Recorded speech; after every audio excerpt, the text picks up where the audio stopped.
इस channel प्रकर्ष classes में आप सभी का स्वागत है। इस वीडियो में हम भारत में प्रशासनिक संस्थाएं जो बीए सेकेंड ईयर का पहला पेपर है लोक प्रशासन का, उसकी कुछ महत्वपूर्ण अति लघुतरात्मक और लघुतरात्मक प्रश्नों पर चर्चा करेंगे। इसका एक भाग हमने पहले बनाया था, उसमें हमने 1 से 25 तक के प्रश्न लिए थे। अब इस वीडियो में हम आगे के प्रश्न लेने का प्रयास करेंगे। तो 26 को इसमें लेते हैं। स्टार्टिंग में देखिए, प्रश्न आया है संघ लोक सेवा आयोग के संवैधानिक प्रावधान। संघ लोक सेवा आयोग के संवैधानिक प्रावधान क्या क्या है, तो हम देख सकते हैं कि अनुच्छेद 315 से 323 तक संघ लोक सेवा आयोग से संबंधित हमारे संविधान में प्रावधान है। इनमें क्या क्या है? अध्यक्ष व सदस्यों की नियुक्ति, उनको पद से हटाना, आयोग के कार्य, आयोग की स्वतंत्रता, आयोग की जो रिपोर्ट राष्ट्रपति को सौंपी जाती है, उन सब का इसमें उल्लेख है। अगला पॉइंट है अहस्तक्षेपवादी राज्य में राज्य की क्या भूमिका होती है। हस्तक्षेपवादी राज्य में सरकार की क्या भूमिका होती है, वो हम देखते हैं कि ज़्यादातर हस्तक्षेपवादी राज्य वहाँ की आर्थिक प्रणाली को पूर्णतः स्वतंत्र रखते हैं, उसमें हस्तक्षेप नहीं करते हैं। फिर भी कुछ अन्य कार्य हस्तक्षेपवादी राज्य में राज्य के द्वारा किए जाते हैं, तो उनको देखने का प्रयास करते हैं। पहला है प्रतिस्पर्धा व विकास के वातावरण को बनाए रखना, यानी देश में कंपटीशन का और डेवलपमेंट का एनवायरनमेंट बना रहे, यह पहला प्रयास राज्य द्वारा किया जाता है। दूसरा है कानून और व्यवस्था को बनाए रखना, देश में कानून का राज हो, लोग कानून का पालन करें, इस तरह के प्रावधान और व्यवस्था राज्य के द्वारा की जाती है। फिर है नागरिकों के जो अधिकार है उनकी रक्षा करने के लिए राज्य प्रयास करता है। नागरिकों की जान और माल, यानी उनकी नागरिकों की स्वयं की और उनकी संपत्ति की आंतरिक और बाह्य खतरों से सुरक्षा प्रदान करने का काम भी हस्तक्षेपवादी राज्य में सरकार के द्वारा किया जाता है। हस्तक्षेपवादी राज्य के 2 लक्षण पूछे गए हैं, तो 2 के बजाय यहाँ 4 लिख दिए गए हैं। हस्तक्षेपवादी राज्य जो होता है वो व्यक्तिवाद का एक बहुत बड़ा समर्थक होता है। वो मुक्त बाजार का भी बड़ा समर्थक होता है। जैसा कि मैंने पहले भी बताया कि इकोनॉमी को पूरी तरह फ्री छोड़ दिया जाता है कि इकोनॉमी कैसे किन चीज़ों का उत्पादन और वितरण किया जाएगा, ये बाजार के हवाले कर दिया जाता है। हस्तक्षेपवादी राज्य में जो सरकार होती है वो मिनिमम होती है, न्यूनतम सरकार होती है, यानी सरकार कम से कम कार्य करती है और ये एक नकारात्मक राज्य है। तो इस प्रकार से ये हस्तक्षेपवादी राज्य के 4 लक्षण आप देख सकते हैं। अधिनायक तंत्र क्या है और इसके 2 लक्षण क्या है। अधिनायक तंत्र उसे कहते हैं जिसमें संपूर्ण सत्ता एक व्यक्ति के हाथ में केंद्रित रहती है। तो यही इसमें लिखा है कि शासन की संपूर्ण शक्ति एक व्यक्ति के हाथों में केंद्रित रहती है। यह व्यक्ति ही सर्वोच्च होता है और यह किसी के प्रति भी उत्तरदायी नहीं होता है। जहाँ तक लोकतंत्र की बात है, लोकतंत्र में जो कार्यपालिका होती है वो विधायिका के प्रति उत्तरदायी होती है, लेकिन इसमें ऐसा नहीं है। यह है शासन प्रणाली सत्ता के पूर्ण केंद्रीकरण में विश्वास करती है, यानी सत्ता का जो है केंद्रीकरण जो होता है वो ऊपर के एक या कुछ व्यक्तियों के पास होता है। तो इसकी 2-4 लक्षण अपन देख सकते हैं, बहुत सारे लक्षण नीचे दिए हैं। एक व्यक्ति की सत्ता होती है। लोकतंत्र का इसमें बिल्कुल अभाव पाया जाता है, लोकतंत्र का ये विरोधी होता है। राज्य साध्य और व्यक्ति साधन होता है, यानी साध्य माना गया है राज्य को और व्यक्ति को उस साध्य की पूर्ति का साधन भर माना गया है। उग्र राष्ट्रवाद नेशनलिज्म की जो भावना है वो बहुत ही उग्र होती है। व्यक्ति की कोई स्वतंत्रता इसमें नहीं होती है, जैसा कि पहले भी आया, व्यक्ति एक साधन है न कि साध्य। तो इस तरह से इसकी ये कुछ प्रमुख विशेषताएं आप देख सकते हैं। फिर है अधिनायक तंत्र का बिल्कुल विपरीत संसदीय शासन व्यवस्था। लोकतंत्र, लोकतंत्र के भी दो प्रारूप है, एक है अध्यक्षीय शासन और दूसरा है संसदीय शासन। तो हम संसदीय शासन को देखने का प्रयास करते हैं। संसदीय शासन प्रणाली वह शासन प्रणाली है जिसमें कार्यपालिका दो प्रकार की होती है, एक नाम मात्र की और एक वास्तविक। ये सबसे बड़ी बात है। दूसरी है कि कार्यपालिका का निर्माण कहाँ से होता है। कार्यपालिका का निर्माण हमेशा व्यवस्थापिका यानी विधायिका के ही सदस्यों में से कार्यपालिका के सदस्य चुने जाते हैं। भारत इसका सबसे बढ़िया उदाहरण है, ब्रिटेन इसका सबसे बढ़िया उदाहरण है। दूसरा है कार्यपालिका जो होती है वो व्यवस्थापिका के निम्न सदन जैसे भारत में लोकसभा और विधानसभा इनके प्रति उत्तरदायी होती है। चलिए आगे बढ़ते हैं कि कार्यपालिका का अर्थ क्या है। कार्यपालिका क्या है? तो कार्यपालिका हम समझते हैं कि व्यवस्थापिका जो द्वारा जो कानून बनाए जाते हैं, जो नीतियां योजनाएं बनाई जाती है, उनको क्रियान्वित करने वाली संस्था कहलाती है कार्यपालिका। हम बिल्कुल सिंपल समझे, कार्यपालिका क्रियान्वयन करती है, व्यवस्थापिका विधान का निर्माण करती है और न्यायपालिका जो है न्यायिक समीक्षा करती है। तो कार्यपालिका जो है उन कानूनों को लागू करने वाली है। भारत की बात करें तो राष्ट्रपति, प्रधानमंत्री, मंत्रिपरिषद, विभाग और जितने भी लोक उपक्रम है, पीएसयूज हैं, वो सब के सब कार्यपालिका है। न्यायपालिका दूसरा, ये तीन में जो है शासन के तीन अंग कार्यपालिका, विधायिका और न्यायपालिका। तो न्यायपालिका क्या है? न्यायालयों का तंत्र है पहले तो चीज़, जो न्याय के लिए प्रार्थनाएं आवेदन स्वीकार करता है, विवादों को सुलझाता है, कानून के शासन को लागू करता है, कानून का शासन बना रहे इस बात की पूरी व्यवस्था करता है, कानूनों की व्याख्या करता है और सरकार के अन्य अंग यानी विधायिका और कार्यपालिका की के अधिकारों की व्यवस्था और उनकी सीमाएं तय करता है और नागरिकों के अधिकारों की रक्षा करता है। तो ये न्यायपालिका की परिभाषा भी हो गई और संक्षेप में न्यायपालिका के बहुत से कार्य भी आ गए। विधि का शासन, रूल ऑफ लॉ, विधि का शासन या कानून का शासन क्या है? तो सबसे पहली चीज़ तो यह है, ये ब्रिटिश संविधान की देन है। ब्रिटिश संविधान में विधि के शासन की व्यवस्था है जो दुनिया के विभिन्न देशों ने अपनाई है। इसमें क्या होगा? सभी नागरिकों पर कानून जो होगा वो समान रूप से लागू होगा। यही है विधि के शासन का मूल मर्म, कि सभी नागरिकों पर कानून समान रूप से लागू होगा। कोई बड़ा कोई छोटा, कानून की नज़र में सब समान होंगे, कोई बड़ा कोई छोटा, कोई वीआईपी कोई जनरल नहीं। शासन के निर्णय निरपेक्षता से लिए जाते हैं, यानी शासन के निर्णय में किसी प्रकार का पक्षपात, किसी प्रकार का जो है झुकाव किसी व्यक्ति विशेष या समूह विशेष की तरफ नहीं होता है। इसके तीन डायमेंशन है। यदि आपसे पूछे कि विधि के शासन के तीन अंग क्या है, तो पहला तो है विधि सर्वोच्च होती है, कानून सबसे ऊपर है। दूसरा है प्रत्येक व्यक्ति जो होगा कानून के अंडर में होगा, चाहे प्रधानमंत्री हो, राष्ट्रपति हो, मुख्यमंत्री हो या आम जनता हो, सब के सब कानून के नियंत्रण में होंगे। और तीसरी बात है संसद की संप्रभुता। संसद जो है इसमें संप्रभु होती है, संसद जो है निर्णय में पूरी तरह स्वतंत्र होती है। अगला पॉइंट है बहुत ही लोकप्रिय, प्रशासकीय राज्य, एडमिनिस्ट्रेटिव स्टेट किसे कहा गया है। ड्वाइट वाल्डो करके एक विद्वान हुए, उन्होंने 1948 में पहली बार इस शब्द का प्रयोग किया। एडमिनिस्ट्रेटिव स्टेट उनकी किताब है उसमें।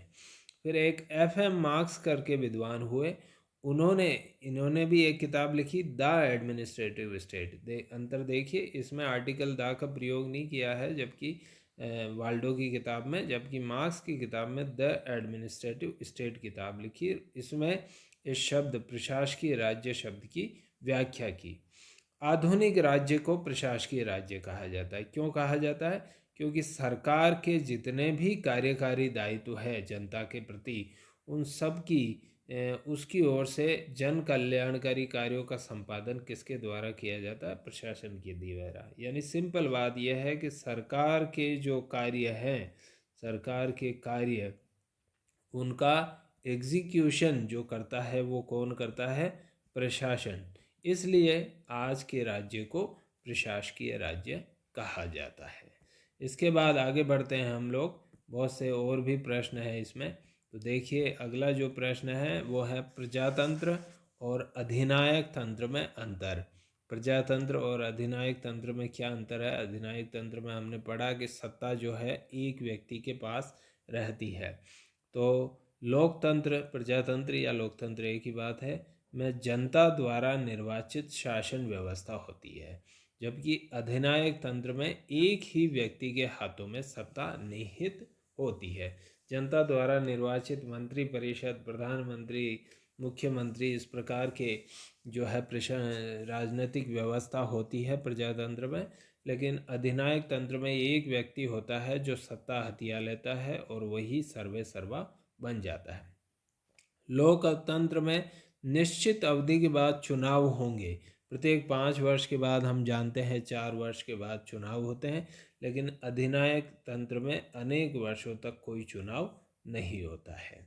अगला पॉइंट है राज्य के आधार। राज्य किन से मिलके बना है? तो राज्य जनसंख्या, भूभाग, सरकार और प्रभुसत्ता, इन 4 तत्वों से मिलके बना है। फिर हैं प्रजातंत्र के कुछ दोष। प्रजातंत्र के बहुत से दोष भी हैं। प्रजातंत्र की अच्छाइयाँ हैं तो कुछ कमियाँ भी हैं। प्रजातंत्र में जो प्रशासन होता है वो अकुशल हो जाता है। बहुमत का शासन अनुचित जो है माना जाता है। कि किसी ने कहा है कि 51 जो 49 जो विद्वान हैं उन पे 51 मूर्ख शासन करते हैं। तो उत्तरदायित्व टालने की प्रवृत्ति आ जाती है। प्रजातंत्र का एक ये बड़ा दोष है। आपातकाल के समय क्या होता है कि प्रजातंत्र में आसानी से निर्णय नहीं हो पाता है, तो इसलिए अनुपयोगी है। और प्रशासन भी राजनीतिक प्रभाव से ग्रस्त हो जाता है। लोकतंत्र के बहुत से दोष अलग अलग विद्वानों ने बताए हैं। जैसे गांधी ने संसद को बांझ महिला कहा, अरस्तु ने लोकतंत्र को निकृष्टतम शासन कहा, अरस्तु ने राजतंत्र की प्रशंसा की, कार्लाइल ने लोकतंत्र को मूर्खों का शासन और संसद को बातों की दुकान कहा, प्लेटो ने लोकतंत्र को अज्ञानता का राज्य बताया। प्लेटो भी जो है समर्थक नहीं था लोकतंत्र का। अयोग्यता की इसमें पूजा होती है, भ्रष्ट शासन व्यवस्था हो जाती है। आइए अगला प्रश्न लेते हैं, वित्त आयोग की संरचना। वित्त आयोग की संरचना अनुच्छेद 280 में दी गई है और 280 में बताया गया है कि वित्त आयोग का एक अध्यक्ष होगा। इन सब की नियुक्ति राष्ट्रपति द्वारा प्रति 5 वर्ष पर की जाती है और 4 सदस्य होंगे। अब ये 4 सदस्य अलग अलग क्षेत्रों से होंगे। एक न्यायिक मामलों का जानकार होगा, एक वित्त और लेखा, फाइनेंस एंड अकाउंट्स का जानकार होगा, एक फाइनेंशियल एडमिनिस्ट्रेशन का जानकार होगा और एक अर्थशास्त्र का या आर्थिक मामलों का जानकार होगा। अगला पॉइंट है राष्ट्रीय विकास परिषद की संरचना। राष्ट्रीय विकास परिषद की संरचना आप देखें तो इस प्रकार से बिल्कुल बनेगी। यह राष्ट्रीय विकास परिषद, इसका अध्यक्ष जो होगा वो भारत का प्रधानमंत्री होगा। इसके बाद इसमें केंद्रीय मंत्रिमंडल के जितने भी मंत्री हैं वो सब के सब राष्ट्रीय विकास परिषद के सदस्य होंगे। योजना आयोग के विशेषज्ञ, अब योजना आयोग तो रहा नहीं, नीति आयोग आ गया, तो नीति आयोग के जो एक्सपर्ट होते हैं वो इसके सदस्य होंगे, विशेषज्ञ सदस्य होंगे। सभी राज्यों के मुख्यमंत्री और केंद्र शासित प्रदेशों के भी मुख्यमंत्री हो या उपराज्यपाल हो वो इसके सदस्य होंगे। सचिव जो होता था पहले योजना आयोग का होता था, अब योजना आयोग रहा नहीं, तो नीति आयोग का सचिव इसका जो सीईओ है जो इसका सचिव होगा। चलिए अगला पॉइंट लेते हैं, लोकतांत्रिक समाजवादी समाज। लोकतांत्रिक समाजवादी समाज क्या है देखते हैं। लोकतंत्र के साथ साथ समाजवाद, यानी लोकतंत्र और समाजवाद दोनों जब साथ हो जाए तो उसे कहेंगे लोकतांत्रिक समाजवाद। लोकतंत्र के साथ साथ समाजवाद के गुणों का भी समावेश हो जाता है। तो लेकिन समाजवाद के कौन से गुण होने चाहिए जो लोकतंत्र के साथ मेल खाते हैं? जैसे उग्र क्रांति, ये लोकतंत्र समाजवाद का गुण हो सकता है लेकिन लोकतंत्र का नहीं है, तो इसलिए इसमें उग्रता का कोई स्थान नहीं होता। भारत इसी प्रकार का समाजवाद है। भारत में जो हमारे संविधान में 42वें संशोधन द्वारा समाजवाद शब्द जोड़ा गया, वो यही कहता है कि भारत में समाजवाद तो होगा लेकिन लोकतांत्रिक प्रवृत्ति का होगा, न कि जो है साम्यवादी प्रकृति का। तो अपने संविधान में समाजवाद का प्रावधान करता है, लेकिन संवैधानिक प्रावधानों के अनुसार, न कि मार्क्स और लेनिन के जो उग्र तरीके हैं, कार्ल मार्क्स और लेनिन के जो उग्र तरीके का समाजवाद है वो नहीं होगा। अगला पॉइंट है कार्यपालिका के मुख्य प्रकार। कार्यपालिका का एक प्रकार तो है नाम मात्र की और वास्तविक, दूसरा है अध्यक्षात्मक और संसदीय। हम जानते हैं संसदीय में ही दो प्रकार होते हैं, नाम मात्र का होता है और एक वास्तविक होता है। संसदीय है उसमें दो प्रकार होते हैं, एकल कार्यपालिका और बहुल कार्यपालिका। एकल कार्यपालिका में एक ही हेड होता है कार्यपालिका का, बहुल कार्यपालिका में जैसे हमारी मंत्री परिषद। फिर है निर्वाचित या फिर तानाशाही, दो प्रकार की ये भी है। तो इस प्रकार से ये कार्यपालिका के प्रकार हुए। अगला पॉइंट है प्रमुख राजनीतिक दल। भारत में कौन कौन से राजनीतिक दल हैं? राष्ट्रीय राजनीतिक दल की बात करें तो बहुत जो है बहुत ज़्यादा नहीं है, ये इनकी संख्या कम है। ये देख सकते हैं आप, भारतीय जनता पार्टी, भारतीय राष्ट्रीय कांग्रेस, बहुजन समाजवादी पार्टी, राष्ट्रवादी कांग्रेस पार्टी, अखिल भारतीय तृणमूल कांग्रेस पार्टी, भारतीय कम्युनिस्ट पार्टी यानी सीपीआई, और भारतीय कम्युनिस्ट पार्टी मार्क्सवादी यानी सीपीएम। तो कुल मिला के कितने दल हुए? 1 2 3 4 5 6 7, यही जो है राष्ट्रीय दल हमारे हैं। इसके बाद है राजनीतिक दल। राजनीतिक दल की बात करें, राज्य राजनीतिक दल, तो राज्य राजनीतिक दल बहुत सारे हैं। कुछ एक के आप नाम 4 पूछे हैं, 4 के बजाय आप 6-7 नाम इसमें है। जनता दल, यूनाइटेड है, आम आदमी पार्टी है, शिवसेना है, अकाली दल है, समाजवादी पार्टी है, तेलुगु देशम पार्टी है, राष्ट्रीय जनता दल लिख सकते हैं। ऐसे ही 4 दबाव समूहों के नाम पूछे गए हैं, तो भारतीय मजदूर संघ, all India trade union Congress यानी एटक, फिर INTUC, Indian national trade union Congress, भारतीय वाणिज्य एवं उद्योग महासंघ, भारतीय वाणिज्य एवं उद्योग मंडल, अखिल भारतीय विद्यार्थी परिषद यानी एबीवीपी, एनएसयूआई, ये दो जो है छात्रों के जो है दबाव समूह है, और भारतीय किसान संघ। इस तरह से बहुत से जो है दबाव समूह हमारे हैं। लोकतंत्र की परिभाषा भी पूछी गई है। लोकतंत्र जो है ग्रीक भाषा के डेमोस, डेमोक्रेसी जो शब्द है वो डेमोस और क्रेशिया, डेमोस का अर्थ है लोग और क्रेशिया का अर्थ है शासन। तो लोग प्लस शासन यानी लोगों का शासन, इससे निर्मित है। अब्राहम लिंकन की एक फेमस परिभाषा है, आपने खूब पढ़ी होगी, जनता का, जनता के लिए और जनता के द्वारा शासन। तो ऐसी शासन व्यवस्था है जिसमें सत्ता का अंतिम सूत्र किसके हाथ में होता है? जनता के हाथ में। जनता निश्चित समय के लिए अपने प्रतिनिधियों का चुनाव करती है। जन प्रतिनिधियों को जनता की इच्छा के अनुसार सार्वजनिक नीतियों और नियमों का और कानूनों का निर्माण करना पड़ता है और फिर उनका क्रियान्वयन करना पड़ता है, वो भी जनता के हित में।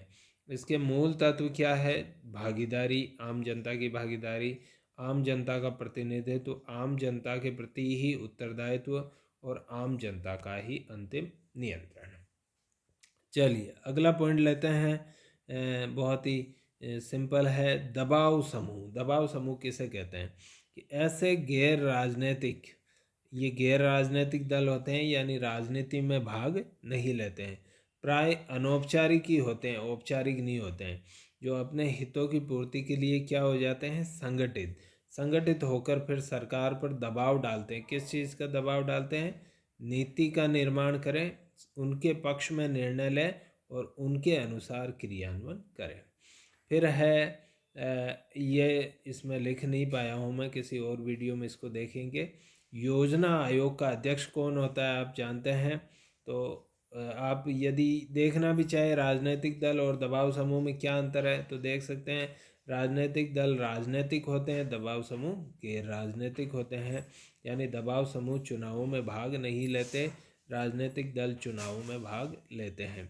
राजनीतिक दल प्राय औपचारिक होते हैं, दबाव समूह प्राय अनौपचारिक होते हैं। जहाँ तक बात है योजना आयोग के अध्यक्ष की, योजना आयोग का अध्यक्ष कौन होता है? प्रधानमंत्री। आरबीआई का गवर्नर वर्तमान में कौन है? शक्तिकांत दास। नीति आयोग का अध्यक्ष कौन होता है? प्रधानमंत्री। राष्ट्रीय विकास परिषद का अध्यक्ष कौन होता है? प्रधानमंत्री। नीति आयोग के वर्तमान उपाध्यक्ष कौन है? राजीव कुमार। तो इस प्रकार से ये जो पिछले 5-7 सालों में आए हुए लघुत्रात्मक और अति लघुत्रात्मक प्रश्नों का हमने इन 2 वीडियो में संकलन किया है। यदि ये वीडियो आपको अच्छा लगा हो तो कृपया इसको लाइक ज़रूर करें। मेरे चैनल को सब्सक्राइब करना बिल्कुल न भूलें ताकि आने वाले वीडियोस के आपको नोटिफिकेशन मिलते रहें। और इस वीडियो को अपने साथियों के साथ शेयर ज़रूर करें। बहुत बहुत धन्यवाद।